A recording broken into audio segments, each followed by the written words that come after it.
biarlah simpanan berjuta ringgit pun dalam bank, tetapi kalau anda masih tak ada certain portion simpanan dalam bentuk emas, anda perlu berhati-hati. Simpanan dalam bentuk duit ini akan ada kekurangannya sebab nilainya akan sentiasa berkurang di mamah inflasi. Kita bagi gambaran mudah lah. RM1 juta pada 10 tahun lepas berbeza nilainya dengan RM1 juta sekarang. RM1 juta sekarang yang ada dalam bank kita dah tak mampu nak membeli RM1 juta 10 tahun lepas. Berlakunya kenaikan harga barang disebabkan inflasi. Tetapi di sebalik inflasi itu adalah pengurangan nilai mata wang kita. Jadi kita simpan emas ini bukanlah semata-mata untuk keuntungan. Kita membeli emas ini bukanlah semata-mata untuk pelaburan.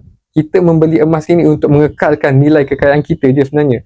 Untuk store of value, untuk hedge against inflation. Itu yang lebih utama. Jadi para jutawan yang banyak-banyak simpanan dah dalam bentuk equity, ASB, unit trust, tabung haji dan sebagainya, adalah lebih baik untuk wujudkan sedikit simpanan dalam bentuk emas untuk mengekalkan nilai kekayaan kita dan juga sebagai benteng terakhir kewangan kita. If anything happen to monetary system, apa-apa berlaku pada sistem mata wang fiat kita, orang dah tak pakai lagi duit kertas, mata wang kita dah tak ada nilai. Jadi di situlah peranan emas menjadi benteng terakhir harta kita. Okey, kalau anda belum wujudkan lagi simpanan emas anda, hubungi saya, nanti saya akan guide anda langkah-langkah dan strategi yang terbaik mengikut bajet anda.